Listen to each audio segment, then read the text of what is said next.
Alright, 97.7 Outlaw Radio FM listeners, you already know what time it is. And guys, we would love to welcome back none other than multi-platinum, one half of the legendary hip-hop duo. We got the one and only, the living legend. We got Billy Danze live on the line yet again, man. How are you doing this year in 2021? I'm good, brother. I'm still holding on, still moving. You know what I'm saying? Oh man, that's good to hear. I believe when we did our first interview, I believe it was like right at the beginning of the pandemic, man, right when everything just started to shut down, man. So I've been hearing that you guys have been going back doing some shows and getting back on the road, man. So that's really good to hear that that you are getting back to normal life in a way. Yeah, kind of sort of. You know what I mean? It's still a little freaky out there, but we doing what we got to do. You know what I'm saying? Taking shows, killing the shows like we always do, and still recording. Still got new music coming out on the regular, so and still in the studio and working on other things too. So it's a grind, but we enjoying it though. And if you don't mind me asking, man, because like obviously I'm not an artist, I'm just a radio personality and a DJ. So when it comes to concerts, man, is it a little bit different trying to perform during a pandemic? Like, is it harder for you guys to actually do what you guys love to do, just during like these COVID restrictions? I mean, it's not too bad. I mean, really, it's just it's almost like it's the beginning of concerts, right? Like, so we're kind of like starting all over, and everybody just getting back to a little bit of things getting back to normal a little bit. You know what I mean? It's not as hard as I thought it would be. Could never imagine this last year around this time. You know what I'm saying? Everybody was freaking out. Everybody was afraid. So now we have a little more information about this COVID thing. A lot of people are vaccinated, and a lot of people are just, just being more careful. So the shows are really pretty easy to do, just like always. Only difference is we don't, mingle as much with the fans as we used to. But, we go in, get our job done, get off, and leave. Regular. And also, Billy, taking you back to the year 1993, man, M.O.P. actually contributed to the legendary House Party 3 soundtrack. I was wondering, how did that opportunity actually arise for you guys? And of course, what was it like just working on that monumental soundtrack? You know what's weird, though? I knew nothing about it. So this is my manager working. And the producers of the film Kid and Play, legendary Kid and Play, we were actually signed to the same label at that time, which was the first deal that I had with Select Records. So that's how that came about. It wasn't as much work as people may think it was for us to get on that soundtrack. We were on the label. They liked the song. It's pretty much a no-brainer, you know what I'm saying? But it was really great to see something like that. That was the first time for us. And being new artists, and you get to see yourself constantly progress. So just putting a record out was amazing. Getting the record there was amazing. And then getting on such an iconic movie like, House Party was just ridiculous, bro. And especially just being so young in your guys' career, man, like that's a huge accomplishment as well. Just that record deal, and of course, just landing a part in that soundtrack. Yeah, dude. When I say like a huge accomplishment, it's like everything was heading up for us. You know what I mean? Especially at that time where we come from, when you always have in your mind, like your dreams are limited to when in the kind of places that we come from. So to actually hear your record, knowing that your record is in this movie, on this soundtrack, it is a big deal. At that moment I won. I didn't care what else happened. At that moment I won. You know what I'm saying? And also, in 1996, you guys actually released the monumental record, Firing Squad, that actually was produced by the legendary DJ Premier. I was wondering, how did you guys actually initially get connected with Premier? And of course, what was it like having his production style actually on your guys' record? Because I do know throughout the years you guys have done a substantial amount of work, but I believe that's the time when you guys first got connected with him. Yeah, it is. We literally met him. You know what? Me and my guy, Boo Bang, God bless him, who's that third voice that you hear on the first M.O.P. album. Me and him was on the train one day, and we ran into J. Ruler Danze. And it's, we had just put the How About Some Hardcore record out. And we noticed Jay Rue. So, we walked up to him, introduced ourselves. He knew exactly who we were. And he told us that Premier was nuts over that record, over the single, the very first single that we put out. And from there, we kind of, Jay Rue hooked it up. We kind of linked up. And then my boy Lays, who's managing us, he knew Premier and Guru for a long time. So that was kind of easy, sort of an easy deal. Now, when we got to the second album, we brought Premier in to do some records. He did a few records on that album. For me, I was just a kid, like a kid, and at an amusement park, just enjoying the ride. You know what I'm saying? Everything that happened was amazing. So, to work with DJ Premier was crazy. And we kind of just got this on. You know what I mean? Like, he made me feel really comfortable. Because I was when I say a new artist, not just new to the industry, I was new, period. So, I've always rapped, but I had never been in the studio until we created How About Some Hardcore. So Premier just brought us in and embraced us. And also, him and Guru was the first group to ever take us out on tour. So, big shout out to Premier, man. He's such a great guy, man. I love him. He's genuine. He's the same way today that he was when I met him. You know what I'm saying? So, big shout out to Premier, bro. And I gotta say, just throughout the years, you guys can actually just hear your guys' chemistry to just together on those records, man. Like, my favorite M.O.P joints are actually the ones that are produced by Premier, man, because your guys' flow with his sound is just makes for a masterpiece, in my personal opinion. Mm-hmm, mm-hmm. To be honest, there's a few beats that not got away from us, but there's a few beats that he made for like Biggie and Nas and Jay-Z that I wished I had, but at that point I just didn't realize how he produced, right? What he does is he makes the beat specifically for the artist. So, and the dude's a genius. So who am I to go in there and question him? You know what I'm saying? Whatever he gave me, I liked it anyway. I've always had my own mind, so it wasn't just like, that DJ Premier, you got to take anything.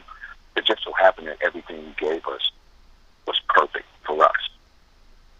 So like you said, the chemistry was there.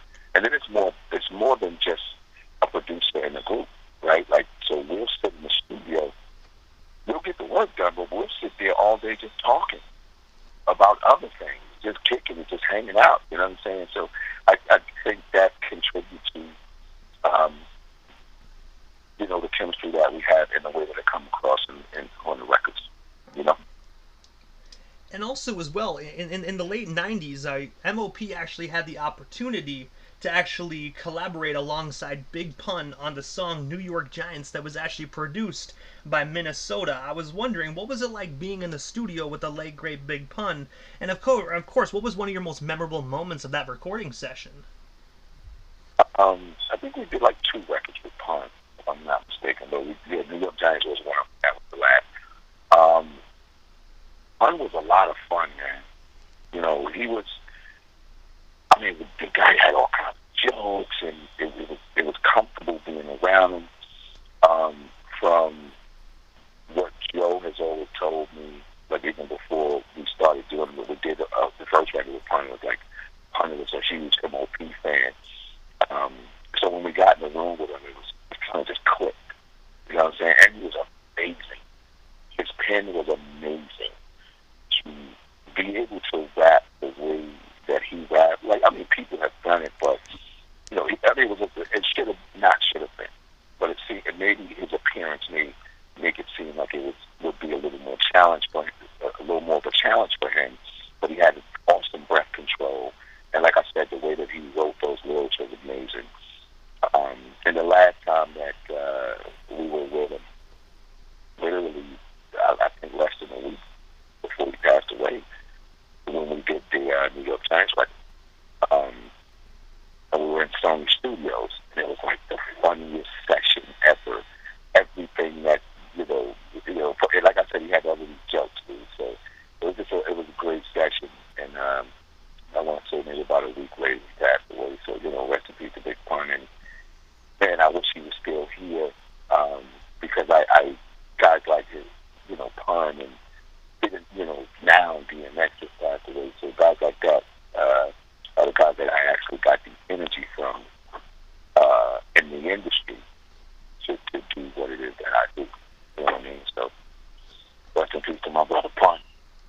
And if you don't mind me asking as well, because when you said you collaborated with him just a week before his untimely passing, like did you notice anything different? Like was he like a little bit different before he passed, or was he just like the regular big pun that you actually originally collaborated with previously? Right, that's what I mean. Like it was the same. Nothing felt different. Like I said, like he had all the jokes in the world. Like he literally had all the fat jokes. Like he would have all the overweight jokes in the world, as large as he was. But he was just like a good spirit, you know what I mean? He was a free spirit, just a fun guy, and I didn't see anything different in that session. We were there for hours and hours.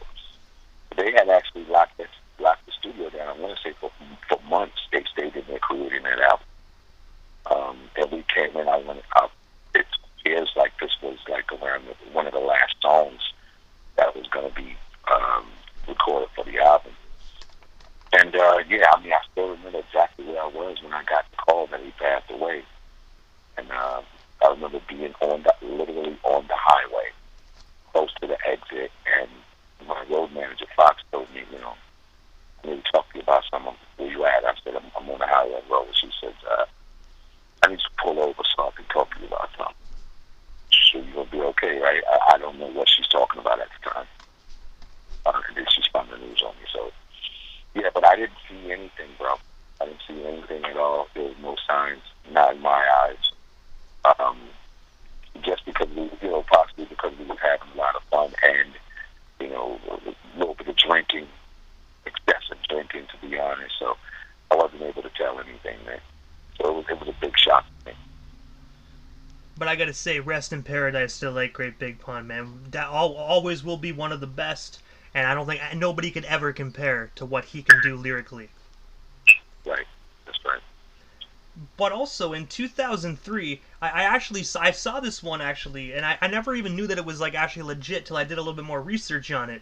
But in 2003, one of the Spice Girls actually created a song titled "It's That Simple" that actually implemented your guys' song. I was wondering if you can tell our listeners a bit more about that. And of course, when you actually first heard it, were you satisfied with her twist with your guys' music? Yeah, dude, I'm telling you, I don't even remember that song. I remember being in the studio with her. That's all I remember, kind of. You know, we were just kind of having fun. I don't remember the song. Even right now today, I don't remember the song. So I don't really have no opinion on, you know, I can't tell you what I feel about it because I don't feel no way about it because I didn't hear it. But I do know the session with her was amazing. Like, because you don't expect her, because she was there when I got there. I got there and she was just comfortable as hell. You know what I'm saying? So, a nice lady, Victoria Beckham. And I really wanted to work a little more with her, but with a focused head. But you know, we just had a bunch of fun that night. And like I said, I don't remember the record, so I don't really have an answer for that. But I do know, I remember the session. The session was amazing. We were supposed to get back in, but I think we had to go away on tour while she was in New York, so we weren't able to get back in. But I'd still like to revisit that if possible. Because I always saw that song around like every now and then, but I always thought it was like one of those fan made like songs. You know, they blend some songs together. But then when I actually was doing the research for this interview, I was like, you know what, I'm gonna dig a little deeper, and I found that it was actually legit. So I was like, you know, it's a different kind of question, but it's definitely something to bring up. Right, right. And it's funny though because now I'm gonna ask you to send me the record so I can hear it because I don't remember it, bro. And who could say that, right? Like I got a record with one of the Spice Girls and I don't remember it. I really need to get myself together. Well, I'm gonna be honest with you though. You know what I mean? Like you're one half of M.O.P. Like you guys did collaborations with thousands of individuals, right? And it's kind of understandable that the Spice Girl one is not the one that you remember because it's a Spice Girls, right? Yeah, but because it is a Spice Girl, right? Why wouldn't you remember? You see what I'm saying? Oh man, I'm so glad I don't drink anymore. That's gotta be the problem there.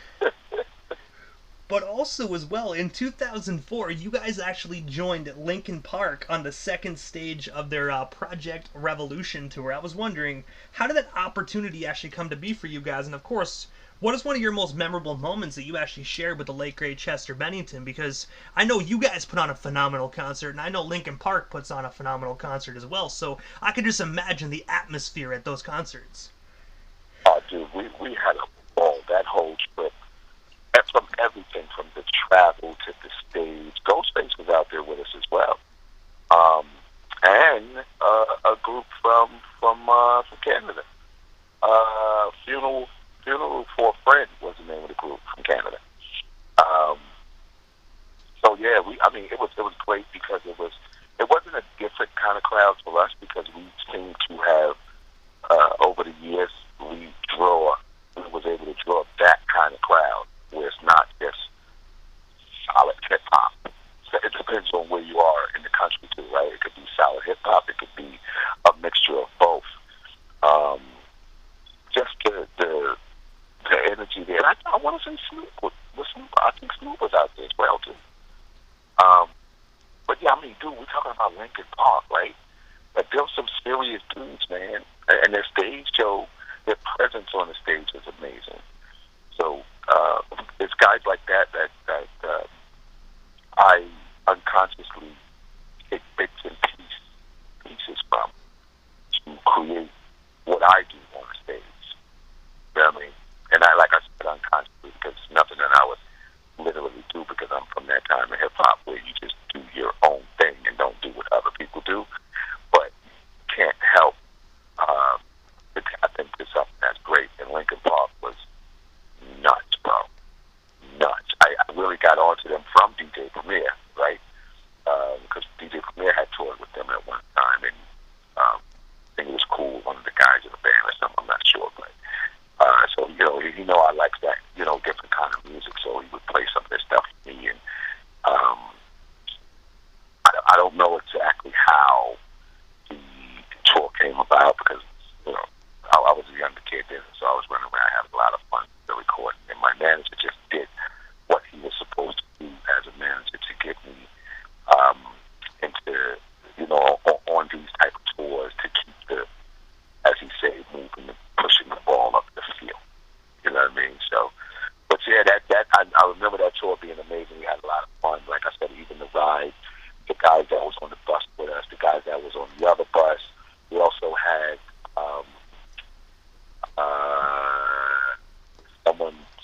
one of the group that was one of the artists that was a part of the Gangstar Foundation at the time, Smiley the Ghetto Child. I don't know if you know the name, but good dude, good brother. He came out with us too, and he would get on the stage from time to time and do his set as well. So it was great. It was great. You know what I mean? To travel around the country on something different other than just hip hop. Great experience, bro. I would love to do that.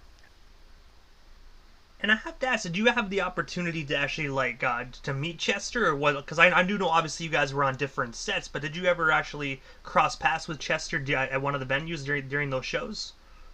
I did, and like I said, because Premier had toured with them anyway and was okay with them. So I mean, it wasn't nothing too long and expensive or whatever, but just maybe picking it, just standing there watching some of the other performers.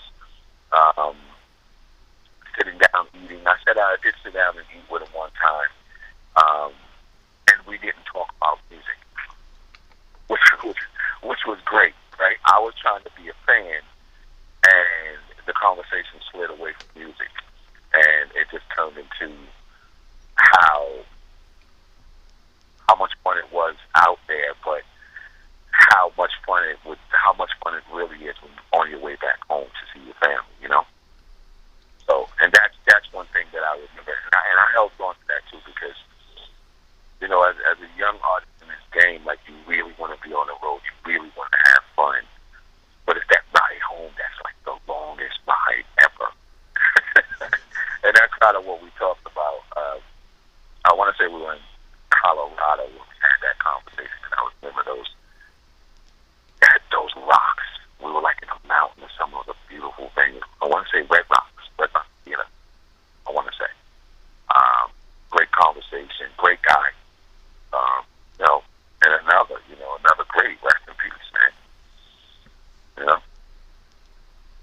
also as well, in the same year, on May 25th, 2004, you guys actually released a self-titled rap rock album titled M.O.P. I was wondering, what made you guys actually decide to venture into the rap rock genre? And of course, do you guys think you guys will ever do another like M.O.P. rap rock record in the future?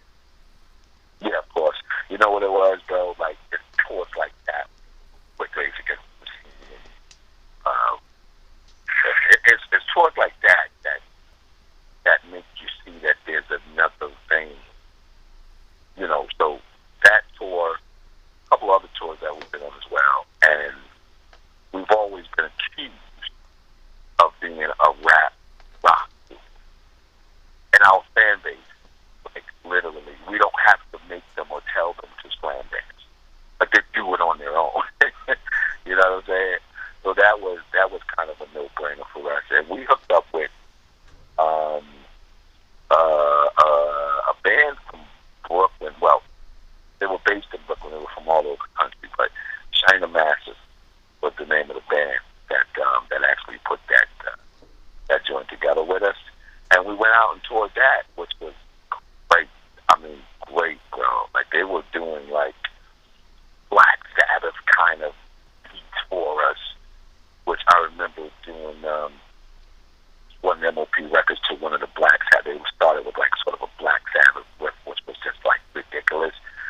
The first time we did that on the stage, I think I forgot all the lyrics, bro, because their beat was so, I mean, they were jamming, man.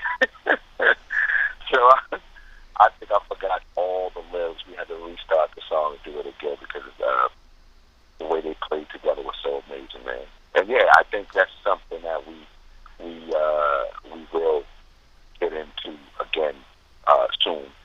I've been having this conversation with a few people in the industry for a few years about doing another mashup album. So we'll see what happens, brother.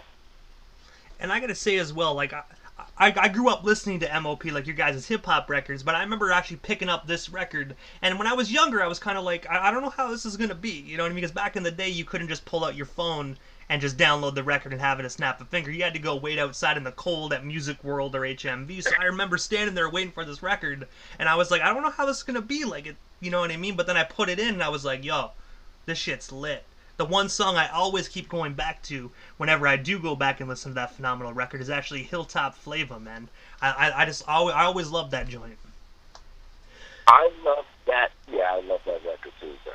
I do love that record.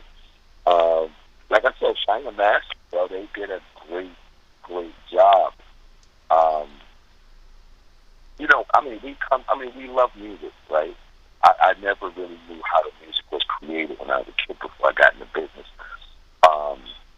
But the fascination that I have with a guitar and a drummer, I still can't figure out how they make music, but I love it when it comes together. You know what I mean? You know, a drummer is almost hovering when he's drumming because he got to use, you know, all four extremities, which is weird to me.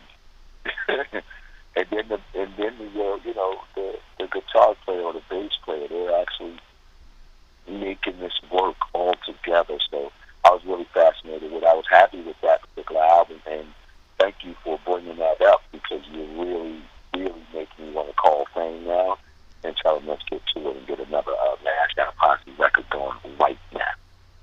Hey man, you are most certainly welcome, and hopefully I did spark something. You know what I mean? Because I think that just something like that would be a cool twist, just to the hip hop industry right now, man. I think M.O.P. too would be phenomenal. Yeah, and I'm definitely going to contact. I'm going to call him and talk to him about that because, like I said, a few people have been talking to me. A few label heads have been talking to me about this. And, you know, because we got a lot going on, you know, I'm like, you know, I'm not brushing it off, but, you know, I'll get back to you on that. We got, you know, other things going on. But, yeah, thank you, Bill, like I said again, man, and I'll definitely will think about that. We'll see how soon we can get on that, start getting that together. And also, moving along to just last year, man, one of your most recent projects, on November 15th, 2020, you actually teamed up with an individual by the name of Too Busy to create the collaboration record titled The Listening Session. I was wondering if you can tell our listeners a bit more about this phenomenal album, and of course, where can they actually snag themselves a copy of that record today? Uh, so, well, first off, you can get it anywhere online. Um, and you'll also have vinyl of that project as well. So anybody looking for that project on vinyl, of course, it's going to be limited. So if you want it, you can get it right away. Just kind of contact webuildhits@gmail.com and just let them know what you're looking for. So the listening session itself was is self-explanatory. It's designed for you to listen. It's crazy because I owe it to a troll on the internet. Well, I owe a lot to Too Busy as well because he gave me the right production. Shout out to Too Busy, my boy over in Switzerland. But there was a troll on the internet that kept telling me how I couldn't rap. I never really was saying anything in my bars and anything like that. So I took that negative energy and I turned it into the listening session.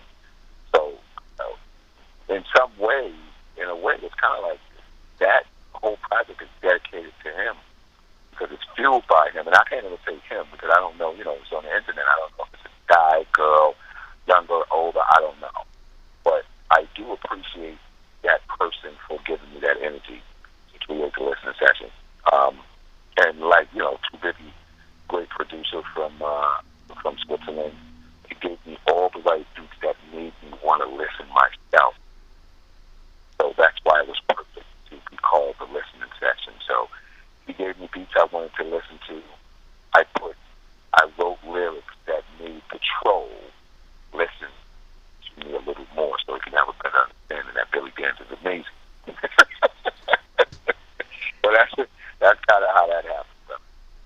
And I gotta say, for the listeners that don't already actually know very much about this project, I actually got one of the joints actually locked and loaded for immediately after this interview, man. And I'm gonna leave it spinning here in the station's rotation. I got That Time locked and loaded, man. One of my favorite joints off that record. Nice. Fame came in. Fame was the driver of that whole record. There's a skit before that record where it's the actual original sample that was used for our very first song, How About Some Encore, which was on the soundtrack for House Party, as we talked about earlier. And that was perfect. So we feel like the statement in that song was, it's that time. It's that time for you to get new M.O.P, to get reacquainted with M.O.P. And it's that time for me and Fame to light the world on fire again. So that's the concept. But I gotta ask, Billy, what is next for you, man? Because like I know you yourself and Fame, man, have such amazing projects coming up, man. But I was wondering, for anything that I happen to miss, if you can let our listeners know what's next to come for yourself as a solo artist, and of course M.O.P.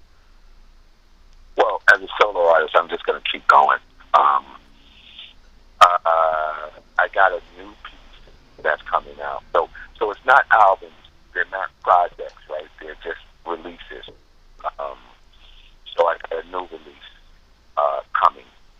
I got to get the date situated. I'm actually in the process of mixing right now, and I'm not giving out the title of the release because I need people to pay attention.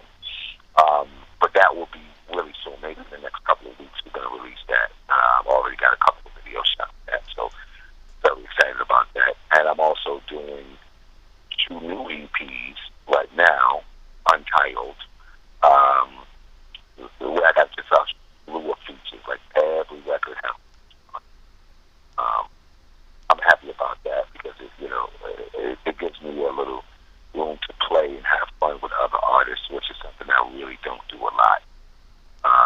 And then Fame has just dropped a joint. It's called the Al Green joint. It's called. It's a great record. Fame does what he normally do so not a record that he put on Marksman Cinema. So that's how that record goes. And then he's polishing up his album now. Also, my boy Tef just dropped this single 2 days ago called "Life in the Feds." Him and Premier is actually mixing the album right now. And then we'll get back to the M.O.P. business, the M.O.P. First Family business. So, in about, like I said, about maybe 2 weeks, I'll be dropping my next release. And then through the rest of the year, you're going to get releases from myself, Fame, Jeff, and the whole M.O.P. camp. And I gotta say, it sounds like 2021 is definitely the year of Billy Danze, man. I'm excited to hear some of these phenomenal projects and releases that you actually have coming up, man. They actually sound phenomenal. Well, I'm having fun, though. Like I said, again, I owe it all to the troll because I got this newfound energy just because of this person's negative comments. So, I really, really appreciate it. I hope the person is listening. Anytime I do an interview or put up a post, I really hope this person sees this. Because, and I'm being genuine when I say I really appreciate the energy that I got from this person. Even though they were trying to be negative, I still appreciate it. So, enjoy what I give you, my friend, whoever you are. I know you're out there somewhere. But also, Billy, before we part ways, man, I obviously, you know what I mean, you're a multi-platinum recording artist and whatnot, man, but for the people that don't have you on social media, man, how can they actually go about following you so they can stay updated everything Billy Danze and M.O.P.? Yeah, of course, listen, hit me on my IG, Billy Danze, M.O.P. Hit me on Twitter, Bill Danze, M.O.P. And anywhere on Facebook, Billy Danze, you'll find me. To artists out there, everybody out there, you just want to hit me. If you want to get some music done, producers, you want to get some music done, you want to link up, and it don't just have to be about music. You can also hit me for any reason at all. Just shoot me an email at webillhits@gmail.com, and I'll reply directly to you, and we'll see whatever you need me for. I'm here. You know what I mean? That's what I do. Hey, man, I gotta say, first and foremost, Billy, again, thank you so much for giving us a bit of your time, not once, but 2 times, man, in the past couple of years, man. It's always an honor and a privilege to welcome one half of, East Coast finest M.O.P. on the radio station, man. I wish you nothing but the best, and hopefully down the line we can make this happen again sometime soon, man. But for now, I'm looking forward to these new projects, man, and definitely have yourself a wonderful night out there. Thank you, brother. Thanks for having me again. And anytime you need me, bro, I'm always here. You know how to get in touch. Let's keep it going. And we'll talk soon, champ. You have a good one, yeah? Most definitely, man. You have a good one as well. We most definitely shall talk soon. Thank you so much, Billy.